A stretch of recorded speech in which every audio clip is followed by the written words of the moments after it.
Hello and welcome to the Boiler Upload YouTube channel. I'm Casey Bartley, and with me from Boiler in the Stands, one of the fan favorites, Kraig Bowers. Kraig, how are you today? Fan favorite. hmm Wow. I feel I'm a uh I fan. feel I feel loved. I feel loved. It is Boilers in the stands God, though, what do just to I always say? clarify. Boiler in the stands. It's fine. It's fine. It's just Joe and Greg are there too. So it's Boilers in the stands, not just Boiler, but that's fine. Right now, it's Boiler in the Stand. Right now, specifically at this moment, it is Boiler in an office seat. Yes. That's fair. Yes. Yep. Craig is on. I had Joe Jackson on from the same podcast this morning to preview the entire Big Ten, all 18 teams. It was riveting. He's got great stuff, but good God, are there too many teams? It's a lot. Me and Craig, instead, we are going to look and focus just on the Purdue season. This team that we've been able to watch a little in the summer, that we've seen two exhibition games on, and just kind of give the early outlook of what we think is going to happen. One day ahead of Evansville season opener tomorrow night, Mackey Arena. Does college basketball keep happening sooner and sooner? Because I don't know how we're here, Craig. Yeah, I was talking to Joe. We just recorded our preview show for the Evansville game that'll be posted later tonight, and that's the first time it felt real because even with the exhibition games and stuff, Joe and I aren't really like digging into the team Purdue's going to play, just much like Matt Painter's not scouting for those games. We weren't really doing much around that either. And, the last 24 hours, I've watched a lot of random film on like nine newcomers for Evansville that you have to go and find who they played for last year or where they played in Yeah. high school to find random film to be able to talk about them. So today was the first day it really felt real, like we're back in it. I'm excited to watch Oakland and Michigan at 8:30 tonight. Two teams that we will be playing soon. I'll actually hmm get to watch Oakland play for the preview over the Oakland game Yep. instead of having to go find all those videos. So I'm excited, man. Excited college basketball's back. I haven't got to watch any of the Field of 68 marathon stuff that started this morning yet. Real job stuff gets in the way sometimes. Yeah, it is wild. We're here. Part of what makes Boilers in the Stand so good is how much extra effort you guys do put in. There is nothing quite like grinding for the 248th ranked team in the country, which is what Evansville is. Yeah, Um, and yet looking at some of their individual players, it's like, oh, like that guy can do some things. Like he might present a problem in this way or that way. So it's still fun, regardless of where they stand as they come into Purdue. yeah, I asked, we had media today, and I asked Painter just kind of what about Evansville is why they reached out to them to schedule because Matt Painter is very thoughtful when it comes to which mid-majors programs he brings into Mackey. And it is a talented bunch. They're a little injured and not sure who's all going to be there, but they have seven or eight guys that are going to give a good little test to Purdue tomorrow night. But overall, we're looking at a team that should handle the first two games of the season, Evansville and Oakland. I think we just jump straight in here, Craig, to something we've talked away from off air. Does your opinion has it shifted after Purdue's two exhibition games? I mean, I've had a lot of opinions that have been informed by what I've Mhm. seen in those two exhibition games. It's more about rotations and how Purdue can play when certain people are on the court together and that sort of stuff. Expectations haven't changed for me in any way, shape, or form in terms of what I think this team is capable of doing this season. And I think anybody who takes too much away from exhibition games is just way too much of a knee-jerk reaction. We've seen now we point to the Purdue ones because Purdue's lost the last 2 years if they've gone on the road and tried to take on really high quality teams. But outside of Purdue, you can look at other programs that in exhibition games go through similar things and then end up in a Final Four at the end of the year. So nothing has changed in terms of where I see this team projecting to be able to potentially reach a Final Four, potentially be able to cut down the nuts, the nets, What we doing, Craig? be able to cut down the nets. I Wow. don't know. I'm tired, man. I don't know what happened there. Cut down the nets. Come in Indianapolis. Yes. Uh-huh. Now, I hopefully, we're cutting some nuts down in Columbus against Ohio State in football. Or is that at home? Either way.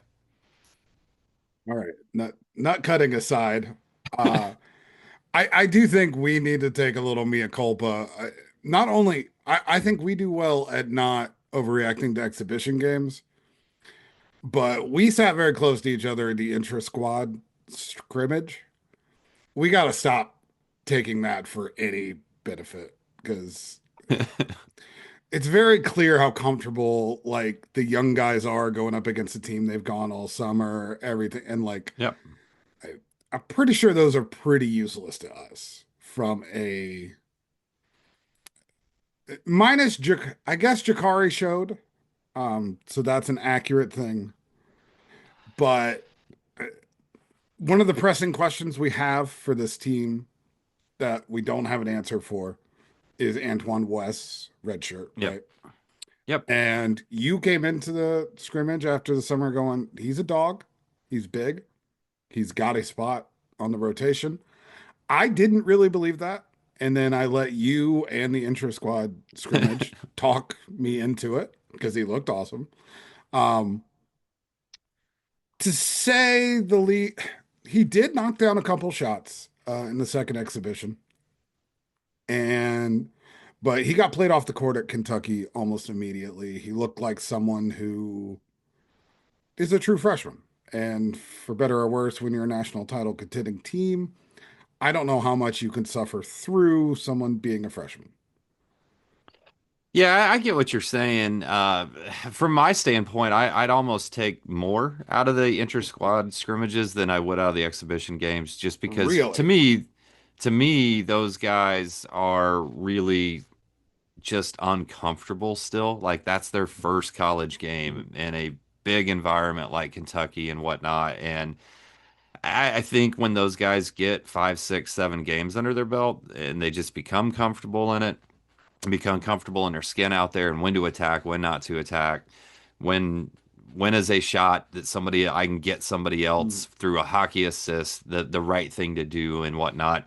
I think the game just slows down eventually for them in those situations, and they eventually come back to who I think they were in those inter squad scrimmages that we watched during the summer. So just from my standpoint, I would disagree a little bit from there. I still believe in Antoine West.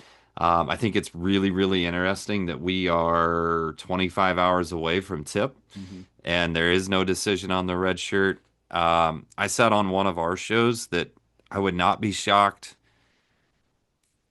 even if the outlook doesn't look great for him to get minutes, I would not be shocked that that kid's so confident that he's just like, nah, I'm gonna find a way. Like I'm gonna find a way, and doesn't redshirt. But it'll be interesting. I think I don't think there's a wrong choice.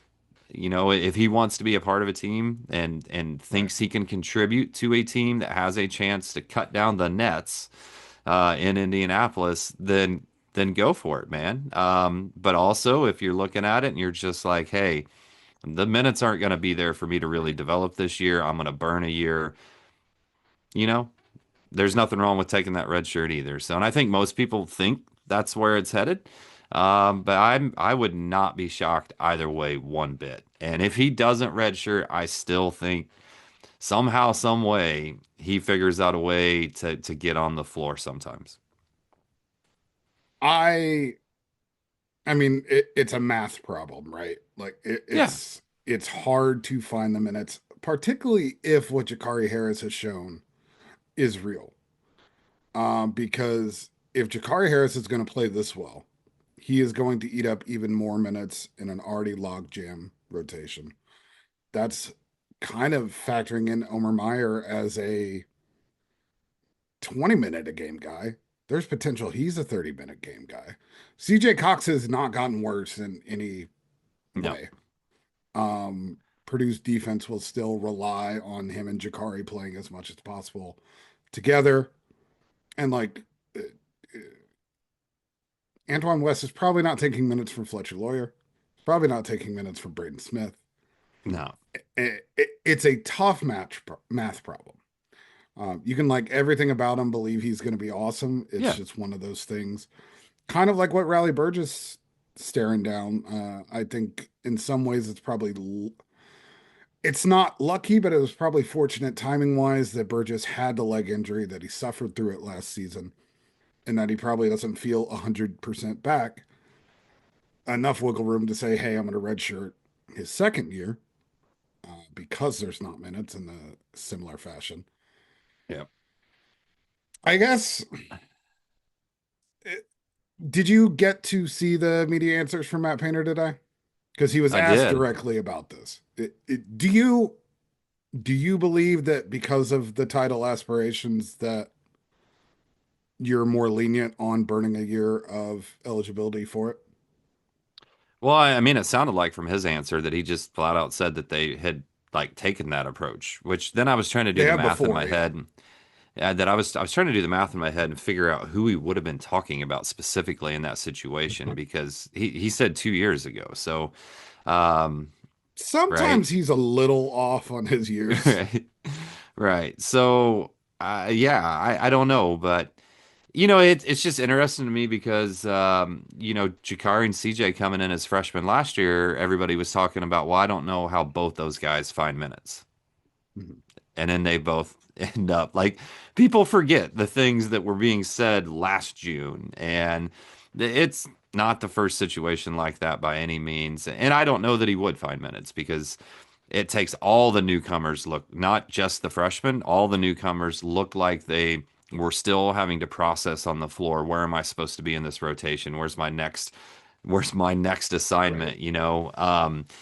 Whether they were fifth year seniors in that situation or whether they were true freshmen in that situation. So um, it's would just be, how quickly do all of those guys come around to that? I think some of them obviously have a easier path, and Painter's just going to deal with it because Right. he needs them on the floor regardless. Um, so no, I'm not saying that he's stealing anybody minutes if he doesn't redshirt. I'm just saying I'm not counting the guy out either based on what I've seen that he doesn't somehow find a way to get on the floor. Yeah, I flash back to like the Arkansas exhibition game. That was a game where Matt Painter refused to sit his seniors, or not seniors, but his starters that game. He didn't like he they don't scout. We get it. But like he played his guys 35, 36, 37 Hmm. minutes. I just don't see Painter allowing for the minutes of development that I think you would need from someone who's going to be on the fringe when he's got Braden Smith as a choice, when he has Fletcher Lawyer as a choice, when he has these other guys. Yeah, I mean, if we look at development and assume that it only happens in game, I would agree with that. It it doesn't only happen in game, but it helps. It kind of Right, proves you have to be out for there sure. some to play more. There's going to be some games over the next 2 months where there's certainly going to be time, Tuesday being one of those, that some of those other guys could have some time out there on the court and try to develop that chemistry. And whether it's the last 10 minutes of a game and you're up 20 or not, those coaches can still see like, are you making the right read? Are you going, are you in the right place defensively? All those sort of things. So we've probably spent way too Too much much time time? from a percentage standpoint talking about Antoine West for a like whole Purdue season podcast here. Eh, it's my show. I do what I want. Yeah. All right, so we will move on. Neither of the first two games are particularly compelling. I do want to take a look at a couple of the highlight games in the non-conference for Purdue. That starts November 13th at Alabama. Obviously, this is part of a home and home, a game Purdue won last year as kind of an early showcase of what they could be.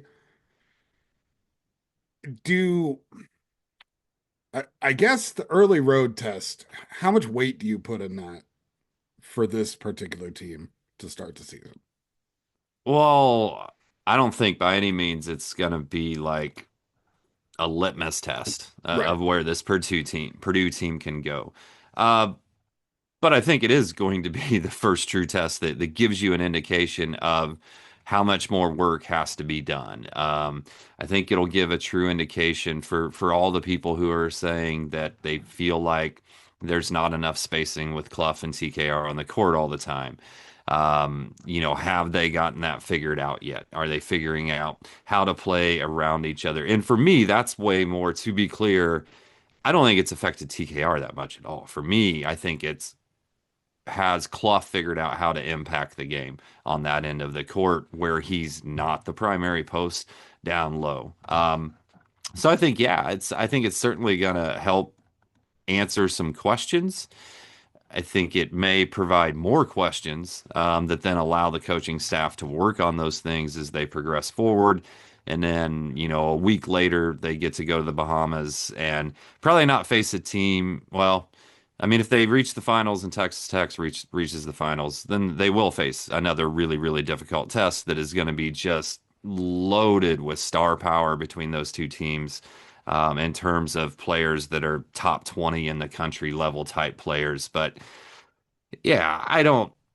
I mean, if Purdue goes to Alabama and loses on the road in Alabama against a team that's still supposed to be pretty good, like they're not projected to be near as good as what they were last year. Um, I don't think we need to be like shooting off alarm flares or anything, Right. but it'll be a great test either way. Yeah, I definitely think in general, Braden Smith, Fletcher Lawyer led teams have started off better throughout their career to start the season, and then they go through a mid-season lull, then they kind of pick back up at the end of the season. To me, this team looks like a team that is going to crescendo throughout the year. Hmm. I think when you think about Omer Mayer, when you think about Meyer, it was Meyer. He confirmed it today. Yes, it's always been Meyer. It's always been Meyer. There's Yes. been discussions By a long time who? ago. We've had discussions with other people. I'm just saying it is Okay. Meyer, and I mispronounced it. Um, I just I I like the fact that the road game is early because I do think there are some early flaws with how they've been playing in tough between TKR and Clough in particular. Do you see it? Are you right now? Do you think Clough stays the starter from the beginning of the season to the end, or are you a Daniel Jacobson better fit with TKR guy? I mean, I think he's certainly forced the issue to be front and center from the two exhibition games. I mean, I think you can look at individual play. Now, with that said, although he was injured, he's been with the team much longer in terms of just learning Purdue's system and how to operate within that. But I think there's certainly an argument to be made, just the fact that he does have that ability to step out and shoot from outside. That he provides a lob threat that TKR can throw the ball up on that short roll coming out of the dunker spot rather than, Clough's gonna play below the rim and be more like a bounce pass type from that same type of play. Then it might just make sense. And obviously, just the way the minutes would be distributed, you would still have some overlap of Clough and TKR, Mhm. but then maybe your Jack Benner 4 minutes or with Clough down there playing a true, kind of primary post again. I don't know that it matters either. I like Joe and I have this discussion all the time where like we're neither of us are as much as it's fun to like try to guess. I just don't know that it matters. Like in my mind, those guys are going to be split somewhere at 22-18 or Right. 20 and 20 in total minutes. So whatever makes the rotation work the best and fit the best, then great. Now, I do think Kentucky was a little bit of a unique situation because where Clough impacts the game so much is his ability to rebound. And Kentucky plays a 5 out system where that centers pulling him away from the basket all the time. So you didn't really get to see, and there'll be other teams certainly that will run something similar to that, but not with the level of weapons that Kentucky does. And also Purdue may scheme a little different to just try to protect things a little bit differently. So, um, but I think Clough is going to find his footing and be just fine. Would it shock me if Jacobson's starting in the Bahamas, and they've just decided like we like the rotation split to feature more Jacobson TKR minutes than Jacobson Clough minutes? It wouldn't shock me one bit. But I think those are things that work out in real game time. And we've heard painters say multiple times over the summer that Jacobson plays at a different level, and impacts the game at a different level every time they play true scrimmages with referees than when they're just in practice. That he's just a different guy. So we'll find out real soon. Yeah, and obviously Jacobson's a more natural jump shooter. Anytime you do that, you add that to spacing. Um, you touched a little bit on Jack Pinner and you said him playing with Clough, which I think is how the season's going to progress. I think those two actually fit each other a little better than all the other maturations. But I am curious, how much of a weapon do you think TKR at the five? Is Purdue going to rely on that in short stretches, just when things do get clogged down against particularly good teams? I'm really eyeing that Iowa State game. Otzelberger's programs play defense. They eat up space. They throw bodies at you. Is that, do you think that's a viable long stretch in a game rotation? I mean, I think they certainly, I think we'll see it 100% at some point in the season. I think it'll be really, really matchup dependent. And I think the matchups where they decide to play a good chunk of minutes with that lineup is going to be much, much less than the chunks of Mhm. minutes that have a true five out there. Um, because we need to remember the issues that came last year with Mhm. TKAR at the five, which was rebounding, rim protection, all that sort of stuff. Have we improved that much on our perimeter defense that we feel like all of a sudden that can work? No, no, they haven't. I mean, I think CJ, Jakar, I think everybody's progressively gotten a little Right. better. And we'll find out the answers to that soon, but I don't think that's fundamentally changed. So I do, yeah. I mean, I think there will be some specific matchups depending on who they're playing. Maybe they don't have true traditional bigs, or we're not quite as worried about them from a rebounding standpoint, or it's just a game where the offense is really, really bogged down and they're looking for some sort of spark. Because what we do know about Benter, and I really wish Purdue fans would have gotten to see a little bit of it in either two of the exhibition games because whenever that lid does come off, I think I tweeted at the time, like, as soon as he hits his first one, I'm pretty sure he's going to hit his next five. Yeah. And then he finally hit one and then he missed his next one, but whatever. Um, like, I just feel like that's there, that there's going to be some game early on in those 7, 8 minutes that he gets out there on the court that he's just going to bang, bang, bang, hit two or three, four in a row. And then everybody's going to go, oh, okay, that's Jack Benter. Yeah. We saw it at the end of the intra squad scrimmage. Yep. His team was trailing by what, seven with about 30 seconds left, and he hit two in a row in about 12 seconds and then hit a third, but it was called a foul before. Um, Definitely think the upside of Benner is something Purdue, if they can survive on the glass, and I don't know if that means playing next to Clough or if it means playing next to Jacobson, but I do think it makes a high ceiling. Let's look at Big Ten just a little bit. Do you think Purdue is going to walk away with the conference? You think they're favorites by far? Um, I don't think they're going to walk away from it. I mean, it's the Big Ten. And to me, the Big Ten's always a slog. What's the most Purdue's won it by? They won it by three 2 years in a row Yeah, with didn't Edey, Michigan his last two State? years. how many did Michigan State win it by? Was it four recently? Last year. Yeah. I Last feel year they like won it it was by a three. num They oh also by won by three. three. Yeah. Okay. Um, I guess it depends on what you'd call walking away with it. Because I do think, Three is walking away with it. okay, I think it's very possible that they win the Big Ten by 3 games. I do think the cut, like if I'm gonna tier out the teams in the Big Ten, to me, Purdue and Michigan are a cut above everybody else. Okay. And just feel like Michigan's going to also be able to win enough games handily that it will stay tighter, at least towards the end. Maybe Purdue does end up winning by 2, 3, 4 games by the time it's all said and done. But I don't think it'll be a walk away from the jump by any means, because I do think that Michigan team's going to be really good. Heard. Yeah. Michigan will be an interesting. Their bigs are gonna play outside a little bit like they did last year. A lot of playmaking from out there. Certainly think Purdue's more suited for that this season. Because Mhm. last year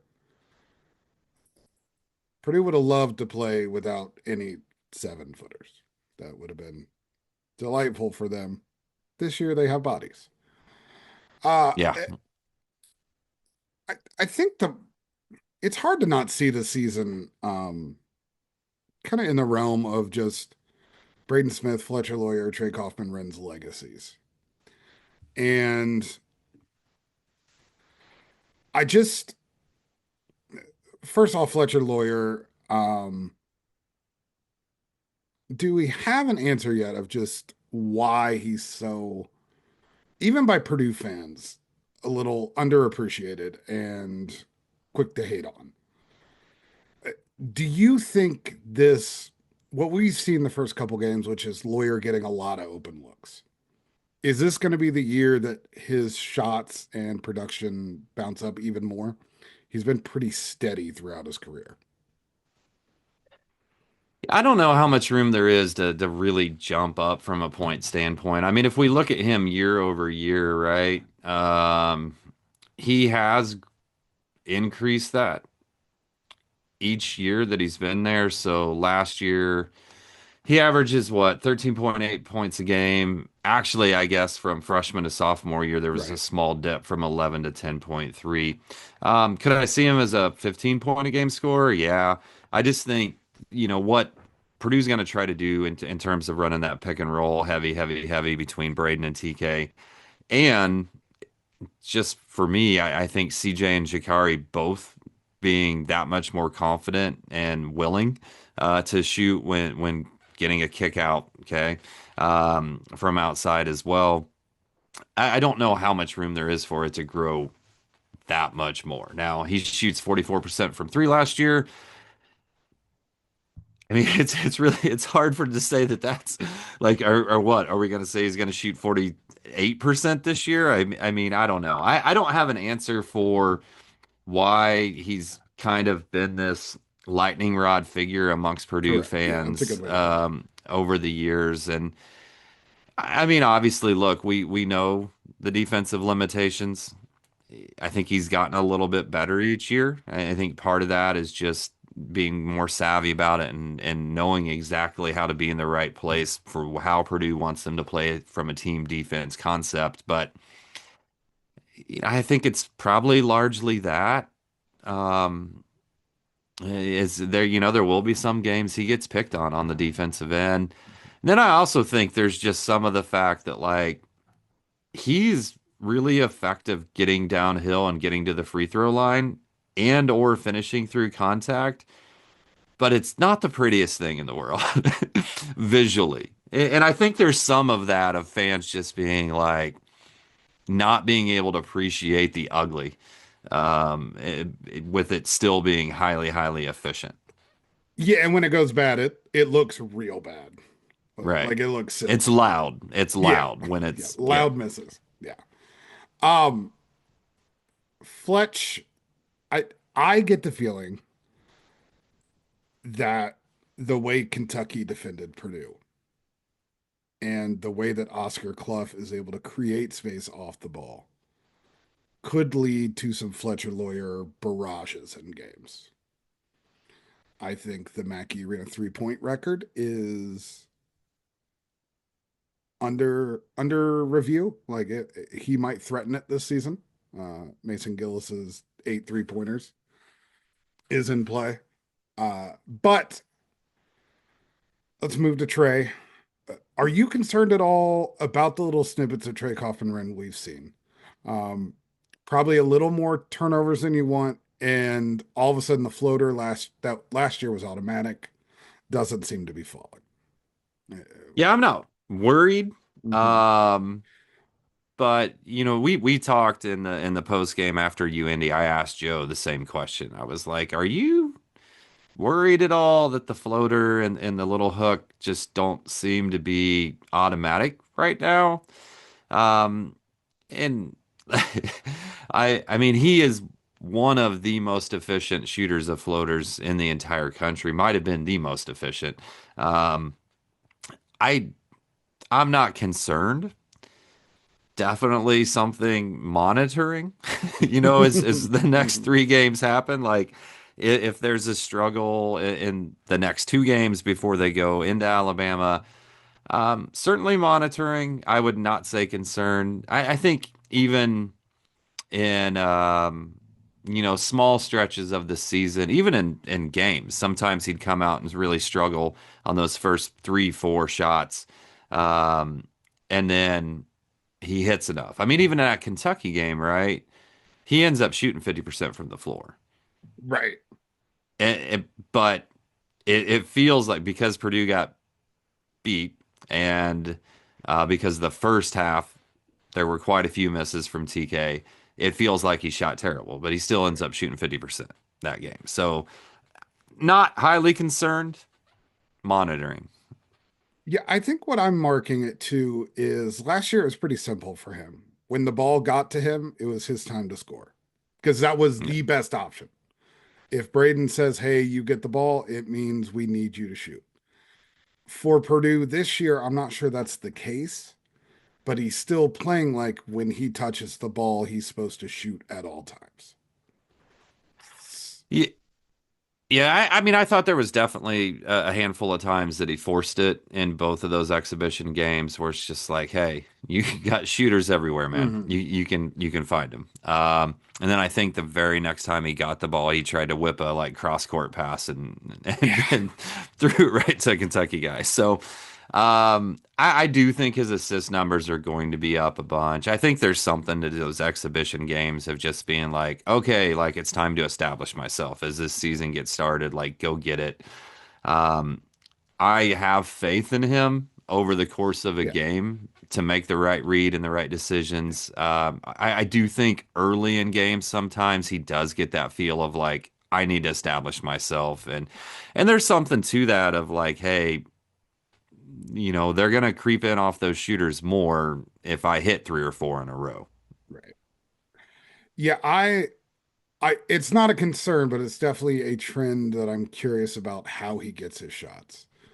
Because last year it was a real easy mix of just you're going to short roll every time, and if not, we're going to post you up. You're going to go. This year's team offensively should be a little more fluid. There's more threats all around, and I think his game becomes more complicated because of it. Because there are 3-pointers everywhere, because there is better talent. His playing partner Braden Smith, is this a runaway national player of the year campaign to you? Is there any wrong he can do? Um, I'm curious what you've seen in the summer, maybe different about Braden or evolved from his game coming in as the point guard of the year last year. I don't know that. Well, okay, so you asked me two questions there. Correct. I'll address the second part first. Like, I don't know if there's anything any different. It's just raising it to a level. And, it's hard to know in practice compared to actual games. But I mean, I think there's a chance that we'll just see that much more vision in terms of manipulating defenses. I mean, what he did in that Houston game in terms of his ability to, as an individual, manipulate all five guys on the court to get our guy open for the exact look he wanted, was just otherworldly. So I think we'll, maybe see more of that. I also think just the fact that I do feel like there's more weapons, and even the people who are coming back, just the jumps that they're going to take, sophomore jumps in Jakari and CJ, that there's more weaponry around them, that just gives those many more options. So, there's a lot more tools in the toolbox this year for him to reach for and to use. In terms of National Player of the Year, I don't think it is a runaway. If Purdue is going to be a number one seed in the NCAA tournament. When do they pick National Player of the Year? It's During the during tournament, right? conference season, or yeah, at the beginning Is of it the tournament. I think they announced at the because beginning of the tournament. when did they announce it? I feel like they announced Zach winning it like when we were at a press conference during his run. Yes, in the Final Four, but I think they vote a couple weeks before that. Do, yeah. I think that's what it. If right, so they should know at that point, is Purdue a number one seed? Are they the number one overall seed? There's going to be a counter at that point of how many assists Braden needs to break Bobby Hurley's all-time record. If those two things are happening, if it's like, okay, it's an afterthought as long as Purdue doesn't get upset in the first two games, that record is going down and Purdue looks like they are one of the top four contenders for a national championship, I think it'll be very, very hard for the voters to go against him. In terms of returners, I think Toppin is probably the biggest threat to him personally. At Texas Tech and what they can do, they should be a very high quality team as well that could be sitting really well going into the tournament as well. So I think he's somebody there. I think the bigger thing is going to be with these three freshmen. Um, does one of them, like that showed out in the exhibition games, does one of them just start the year from the jump with a Zion Williamson type of impact to the game? And if one of the three do, or more than one of the three do, then I definitely don't think it's a runaway situation.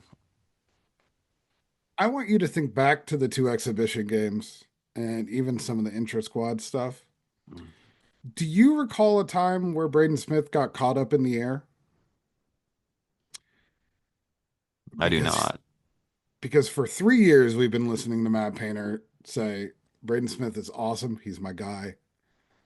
Can he please stop passing it, getting in positions where he's forced to throw the ball away? I Yeah. think it's finally clicked. Against Kentucky, there was a lot of get right in the paint and stop. We've seen it in scrimmages through the summer. I don't think that's an insignificant thing. And I will also point out that there was a defensive edge to him, whether it was brought on by Omer Meyer being on campus or just a buy in on the defensive end from Smith.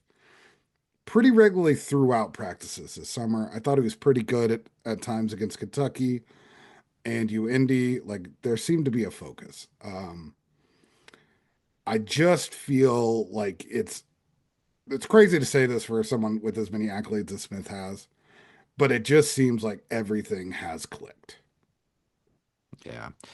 And we're gonna get to find out real soon. Are you sure it wasn't a tweet that like inspired him to grind down? I don't really want to go there on this show.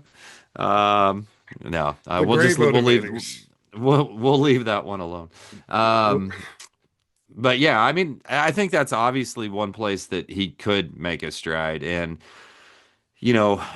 there's a lot of people that think he's going to have an NBA career, whether he's actually drafted or whether he's actually drafted or he just works his way onto a team and ends up playing for a long time in the NBA.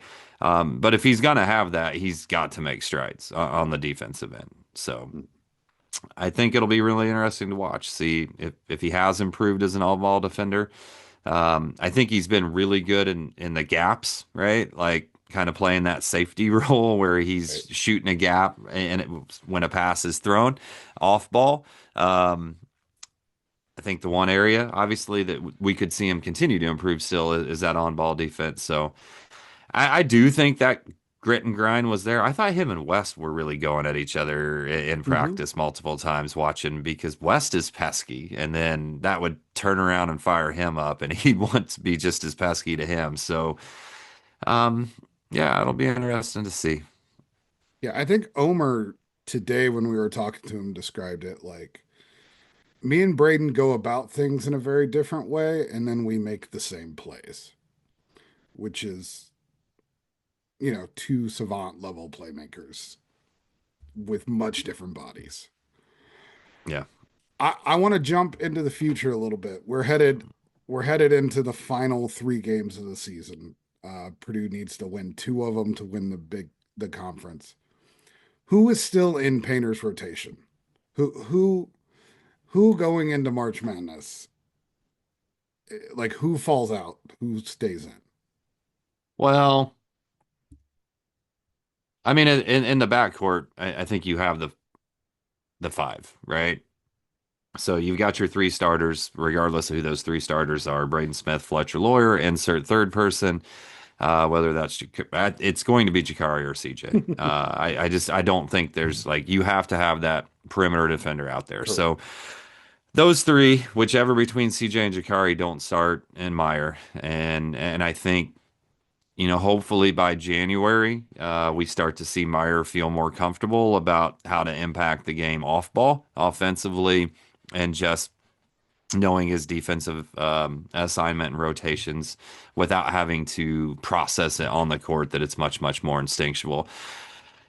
In the big man room, so wait, we're at five. I think it's still a 9-man rotation because like Okay. somebody's got to give TKR a spell at the four. So like to me, there's no way Benner's falling out of the rotation. And I just don't. We haven't seen once. And I really thought we would. But we have not once seen in practice or exhibition Clough and Jacobson playing together with Clough at the four. So if that's not going to happen, Yeah. then to me it's got to stay at a 9-man rotation. And that is more than normal. Painter has dropped to 7, 8 at times uh, late in the season.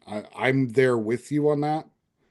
Uh, I do think it's interesting. I mean, I know you feel this way about Antoine West. There's definitely a non-zero chance that Liam Murphy has a moment or two. Um, I, I Yep. I don't think the rotation minutes are going to be consistent with him, and I don't think he brings the offensive mobility upside that Benter does. But like he's still a absolutely laser shooter. Um, Yeah, he's a specialist, and right. I mean the beautiful thing about him is he needs no warm up. Played very little minutes, or not very little, but he didn't play big minutes at his last stop at a mid major, low major school, um, and still got up like 8 3-point attempts in those limited minutes and hit a ridiculously high percentage in those limited minutes. So if there's a game where Purdue just really needs to get going from outside, maybe Benner's not going at the four spot, but really more so than that, maybe your backcourt just isn't hitting from the outside, and they need something to open up some space for the bigs. It wouldn't shock me at all, like you said, not super consistently, that they just grab them and throw them out there and are basically like green light, buddy. You know, you find that sliver and you just fire away, and we'll give up some of the extra things that Benner brings because, like, forget about being on the bench and calling him in and him being able to just come in and hit threes. He could be sitting on a bar stool at Harry's and you could send him a text message and he could run to Mackey and just rail off three threes in a row. We don't condone that, folks. No. Um, Yeah, that's right. He sparked a little bit against UIndy without playing much of the early game. Got a three, got a dunk. Uh, it is probably the deepest team of my lifetime. I feel like it is. Um, Was that a question? Because you were I waiting don't to know. ask it. It's just I don't know. it does feel uh, like a deep team. But It's the deepest team. yeah, when we look when you look at this schedule for Purdue, we got Marquette, we got Auburn, Iowa State, Alabama, um, going to UCLA, USC this year. What game are you circling as the marquee matchup, the most Yeah. explanatory game of the season? Yeah, so Joe and I did an entire schedule preview a few weeks ago. And for me, the marquee game that I'm most excited about is that potential matchup against Texas Tech. And that's simply for me because of the star power, because you've got Christian Anderson, you've got Toppin, you've got TK, you've got Braden, you've got Fletch. Like to me, there's a lot of star power there in terms of guys that are, top 50 players in the entire country at their positions, or well, at their positions, probably top 10 players, right? But high level, big time personnel matchup there. I don't know that Texas Tech will be the deepest team that we play. I love seeing stars go at it, man. Like Sears going against Braden in those like Alabama matchups. I to me that's just must watch television. Um, in terms of Big Ten, Marquette's supposed to be down. Alabama's supposed to be a little bit down from the last couple of years, but again, they only return like 33% of their minutes, so who knows? Um, I've seen some hot takes lately that Iowa State's going to be a bubble team tournament What? time. I have seen some people that think Iowa State's going to be closer to being a bubble team than they are like a top four seed. I would eat my Um, hat. I have not dug into them much, so I can't tell you one way or another. Auburn's not supposed to be Otzelberger quite does as not good as lose. they've been. Um, I'll tell you, I mean, I'm really obviously really excited for the Michigan game just because Michigan's going to play so big this year. That it's just going to be really interesting to see how that works and then how Purdue matches up, like at the three spot. And there's Looking at only the three, one. 4, 5, Only the one game. only the one game. And I always love a Purdue Wisconsin game, man. Like it seems like they've so many of them have been close. It seems like I went back and looked over the last like 5 years. I think there's only one time they haven't been our third, second, or third to last, second to last, or last game within Big Ten play. And they've been pretty good in a lot of those stretches. So the first time I went up to Wisconsin to watch Purdue play at Wisconsin, I had to sit there because my friend worked for Wisconsin Athletics, and I had to sit there and wait until they did the whole like Big Ten championship trophy presentation and the confetti coming down and everything else. It was brutal. It was brutal, but it's just always been good. And now that one's at Mackey to end the season this year. It's not at the Yep. Kohl Center. So I love that arena too. And I'll be at the Wisconsin game in Wisconsin. But I think it's a really underrated arena. I think it's a really underrated fan base. So excited about that one. And then I wish I could stay for the UCLA game. I'm going out to the Southern Cal game, but I would love to see that. I'm way high on UCLA. They're my third favorite team going into the Big Ten play. Um, Okay. yeah, so looking forward to that one too. The non-con to me, and we'll see because nobody knows how good anybody is because there's so many Right. transfers. But the non-con, like when you looked at the non-conference schedule as it was getting announced, you were like, "Oh, big time program. Oh, You big think it's a time dud? program." I don't think it's a dud, but I definitely feel like a lot of the ones that are marquee matchups just may not be that top 10, top 15. team in the country that they've been the last few years. Yeah, round of 32 matchups, not Elite Eight matchups.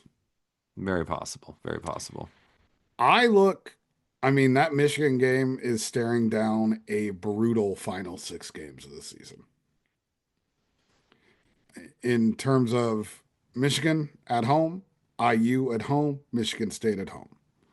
I'm Yeah. not particularly up on all those teams, but those are teams that have had success against Purdue in the last few years, which leads into an away game at Ohio State, an away game at Northwestern, and then hosted Wisconsin to finish the season. Also, that's a lot of games in like a 2 week stretch. That's a And that brutal way to finish. and that Ohio State game's like the trap game on the schedule Yes. because you go Michigan, who's going to probably be in contention to win the Big Ten, be your biggest contender most likely. Rivalry game. Michigan State, who knows what they're going to be this year, but you know it's going to be physical all the way through. Yep. And then you go to Ohio State, who, by the way, has quietly given Purdue quite a bit of trouble over the last 4 or 5 years, whether Yep. they've been really good or not.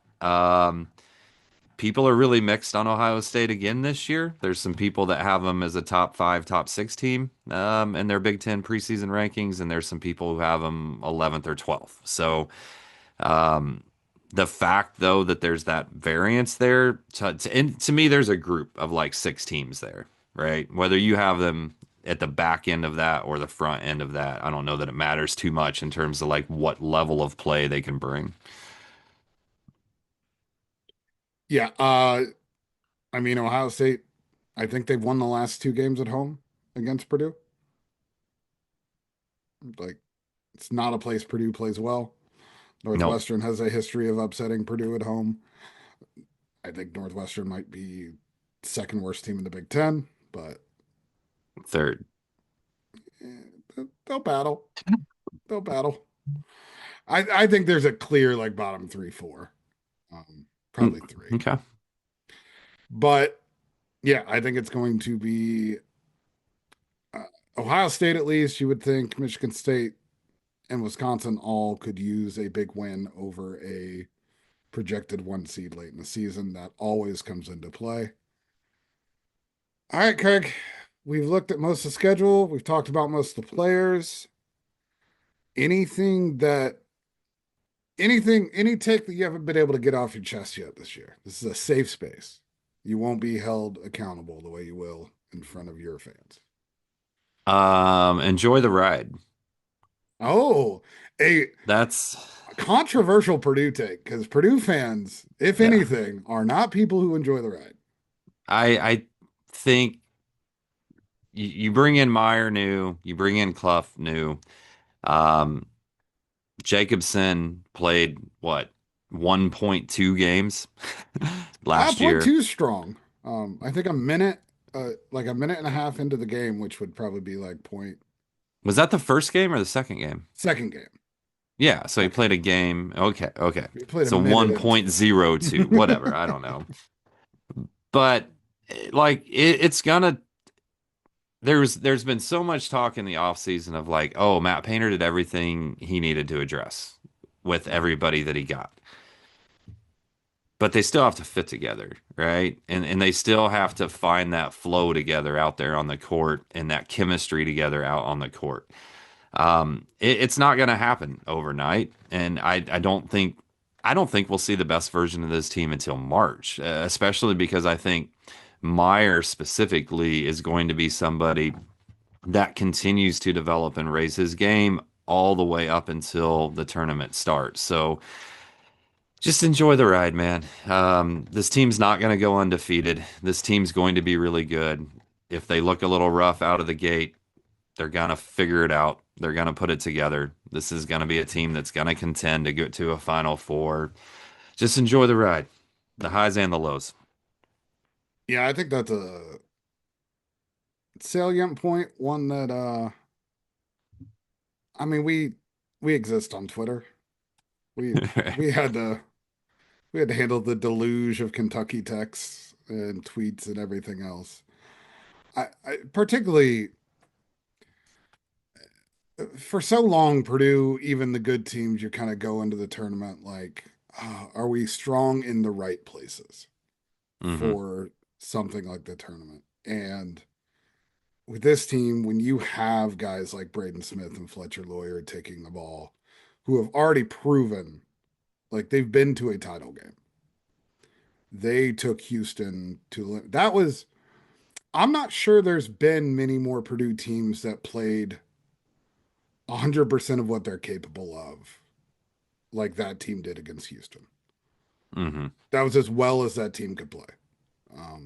They didn't lay the sod. They didn't get nervous. Like against a incredibly tough Houston defense, they orchestrated as well as they could.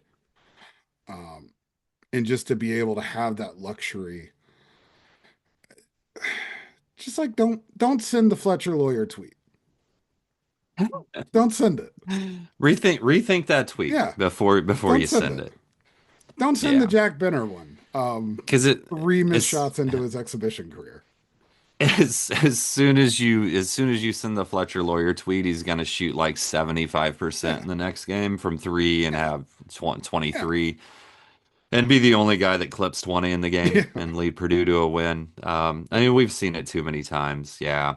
The only other thing that we didn't necessarily address head on is Mhm, like, for as good as high of the expectations are for this mhm. team, like they've got to prove they can be a top 30 defense.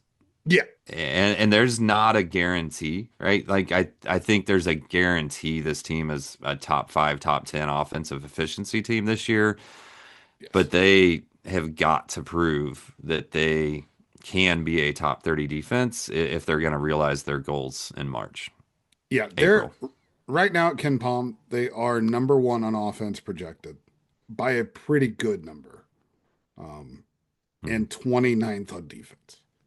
That's probably where they need to stay because they're not going to be an elite defense, but Hmm. they have a chance to truly be a historically good offense. Right. So the bar is lower on defense. And the only big difference between this and some other teams is I feel like all the bones are there. Some of it's going to be helped out just by, I think you kind of mentioned earlier, if Jakari is playing this well, and CJ continues his upward trend, just being able to play those two together solve 70% of Purdue's defensive issues when they're on the court, at least. Yeah, I mean, yeah, I think solve would help solve a lot of issues. I mean, there's still the question of, you know, when Purdue faces a team that has a 6'6" to 6'7" small Right. forward in the True. NCAA, Yeah. that is going to be a top 20 NBA draft pick with athleticism. I don't know that the answer's there. Individually, just man on man. Um, but yeah, I think down the stretches of some games. I mean, we saw it last year, and I it may just continue to be offense for defense subs. But you're gonna see Jakari and CJ out there together sometimes when they're trying to close out games, without a doubt. Yeah. That's definitely the weakness. The Cam Heidi Miles Colvin Hole is there are no big wings on this team. It's Jakari playing above his weight. It's there's really not another answer. It's really mostly just Jakari playing big and everyone else being crafty, which is fine. Purdue's succeeded defensively with less. I would Yeah, I would say. All right, Craig. Boilers in the stands. there we Boilers, go. multiple of them on the YouTube all the time. You guys have previews of everything. You have recaps right after you go live. It is a good time on the internet. Uh, you want to just kind of advertise what you guys have planned this year? Just what you're going to be Yeah. doing. If you watched the channel last year, it's gonna be more of the same of that. We've really got our previews kind of streamlined now. Some of those preview shows went like 45 minutes last year when we were aiming for 2025. We've got it structured in a manner that it's going to be a quicker preview. It's gonna, we're gonna keep that thing to 20 to 25 minutes. Tell you guys what you need to know, but try to do it in a more consumable format. And then we'll continue to have the post game shows. Um, We'll also have some special features throughout the year. As you guys know, if you've watched, we have former players on, we have some of the coaching staff on, and we usually bring like one or two people on that are kind of off the wall a little bit that are associated with Purdue athletics. Like we had Purdue Creative on, we had the head of Purdue's NIL Collective on one time. Try to bring and highlight some of those other spaces that don't necessarily always get a light shown on them. And then we did a little bit of volleyball coverage too, because this volleyball team is incredible. Casey couldn't get the game for me the other day, but Tried so hard. um, this volleyball team is incredible. And don't be shocked at all if I hook up with somebody outside of our normal Boilers in the Stands group to try to do at least one more show as they head into the tournament at the end of the year. You can find us on the Brags in the Stand channel on YouTube. If you're looking on Spotify, Apple, or any other of your podcast platforms, it's just Boilers in the Stands. You can find me at Kraig Bowers 34 on Twitter.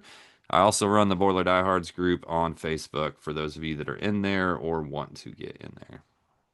Yeah, you guys do a great job providing a community for Boiler fans without it being the negative toxicity, writing, darkness of Twitter and other spaces. So we appreciate it. Obviously, we'll have you on again. We'll have Joe on again throughout the season. Um, if you got nothing else, Craig, that'll be it for us here at Boiler Upload YouTube.